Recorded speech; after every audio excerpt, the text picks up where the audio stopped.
E aí, turma, vamos lá, terceiro ano, trabalho de uma força constante. Lembrando que trabalho é medida da energia. Então, o que é o trabalho de uma força constante? É a força vezes a distância, ou seja, é o quanto eu consigo transformar essa força, essa energia, de uma forma para outra.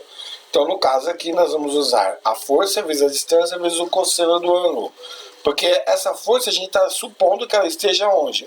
Em deslocamentos retilíneos. Então, se essa força for, ela já seja retilínea, já seja na horizontal, tudo bem. Mas se ela for inclinada, porque não existe trabalho deslocamento retilíneo na vertical. É zero. Se o ângulo for 90 graus e o deslocamento for na horizontal, o cosseno de 90 é zero. E aí o trabalho é nulo.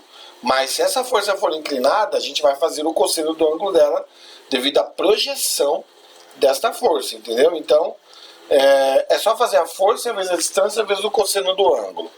Então tá aqui, ó, ângulo de 0 graus, né? O cosseno é 1. O ângulo entre 0 e 90, o trabalho vai ser positivo.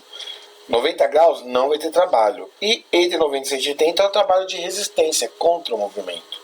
Então tá aqui o método gráfico, força por distância, você vai calcular a área. A área vai ser já numericamente igual à medida da energia. E aí nós temos os exercícios. Um jovem levanta um objeto verticalmente com a mão, mantendo durante o movimento a velocidade constante. Olha só. O trabalho mecânico associado à força aplicado por ele é. Então dá uma olhada. No caso, positivo, vamos ver a alternativa A. Positivo, pois a força exercida por ele atua na mesma direção e em sentido oposto ao movimento do objeto. Turma, dá uma olhada. Essa não é, entendeu?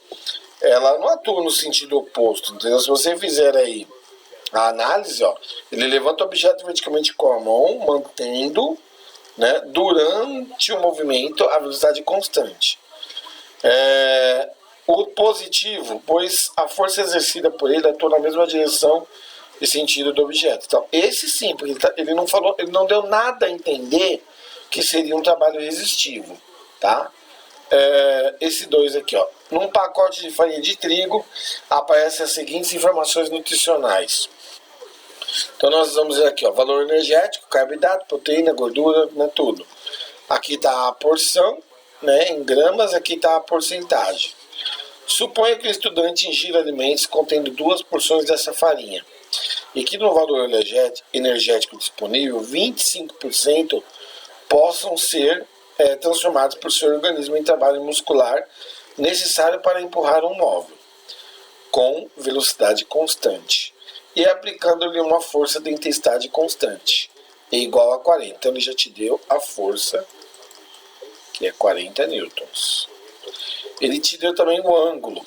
Então, lembrando que o trabalho, esse aqui é o símbolo de trabalho, tá? É igual a força, né? Vezes, então vamos lá, vezes a distância e vezes o cosseno do ângulo.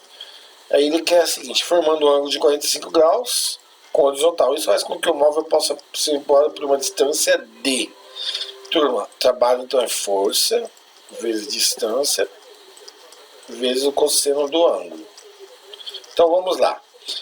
Olhando ali no nosso exemplo, né, o objetivo, se a gente for dar uma analisada, olha só, tá aqui o valor energético, porção de 50 gramas ou meia xícara de farinha, né? Então o valor energético dela é 170 quilocalorias. No caso, ele está colocando que ele consuma 2 porções. Então, se ele consumir 2 porções, vai ser 2 vezes os 714 kilojoules. Então, vamos colocar aqui, ó, 2 vezes os 714. Lembrando que é kilojoules, então é 10 a terceira. Igual, eu conheço a força, eu quero saber a distância e eu sei que o cosseno de 45 graus é raiz de 2 sobre 2. E ele está mandando eu colocar aqui 0,7. Então, fazendo esses cálculos aqui, dá para simplificar alguma coisa? Dá. Então, por exemplo, essa vírgula com esse zero aqui já cancela. Esse 4 com esse 2 aqui, aqui vai ficar 1 e aqui vai ficar 2. Então nós teremos aqui, ó, 114 vezes 10 à terceira igual a 14. D. Bem, turma, isso aqui é 714 mil, tá? Aqui é um 3. Se eu dividir 714 por 14, isso aqui vai dar aproximadamente um ΔS de 12, eu vou colocar já em quilômetros, 12,8 quilômetros, ok? O que nos dá aí a alternativa D de dado. Então tá aí, ó. Pessoal, tarefa mínima, beleza? E até a próxima. Hasta la vista.